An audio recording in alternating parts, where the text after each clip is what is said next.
بسم اللہ الرحمن الرحیم۔ السلام علیکم۔ مصر میں زمانہ جاہلیت سے یہ دستور چلا آ رہا تھا کہ جب بھی دریائے نیل ٹھہر جاتا تو ایک حسین اور خوبصورت لڑکی کو قتل کر کے دریا کے حوالے کر دیا جاتا تو دریائے نیل پر حسب معمول چل پڑتا۔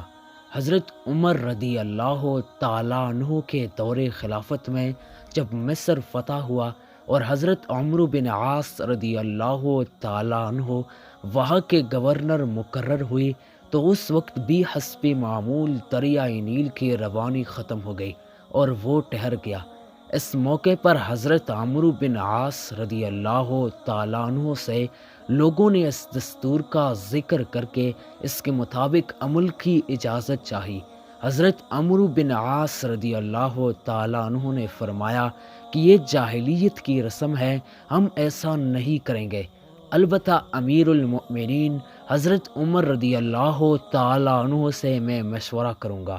حضرت عمرو رضی اللہ تعالیٰ عنہ نے امیر المؤمنین کو خط لکھا اور اس واقعے کی پوری تفصیل بیان کر کے مشورہ چاہا۔ امیر المؤمنین حضرت عمر رضی اللہ تعالیٰ عنہ نے اس کے جواب میں دریائے نیل کے نام ایک چوٹی روانہ فرمائی اور حضرت عمرو کو لکھا کہ وہ چوٹی دریائے نیل میں ڈال دے۔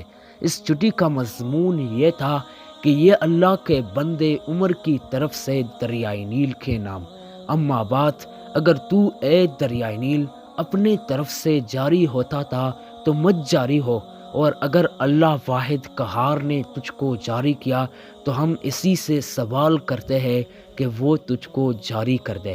حضرت عمرو بن عاص رضی اللہ تعالیٰ عنہ نے یہ چٹی دریائے نیل میں ڈال دی۔ ڈالنا ہی تھا کہ دریائے نیل خوب تیزی کے ساتھ روانہ ہوا۔ ناظرین، حضرت عمر فاروق رضی اللہ تعالیٰ عنہ وہ ہستی تھا جب وہ کسی راستے پہ جاتا تھا تو اس راستے سے شیطان دور بھاگتا۔ وہ اتنا بہادر تھا کہ لوگ ان کے سامنے کبھی آتے ہی نہیں تھے۔ اتنا بہادر ہستی جب دریائے نیل کو چٹی لکھتا ہے تو دریائے نیل بھی اپنے ہوش و حواس کھو دیتا ہے اور اس کا حکم مانتا ہے۔ ناظرین، اگر ویڈیو اچھی لگی ہو تو ویڈیو کو لائک کرنا اور چینل کو سبسکرائب کرنا تاکہ ایسے بہترین ویڈیو کے نوٹیفیکیشن سب سے پہلے آپ تک ہی پہنچ جائے اور آپ ہی ایسے ویڈیو سے مستفید رہے۔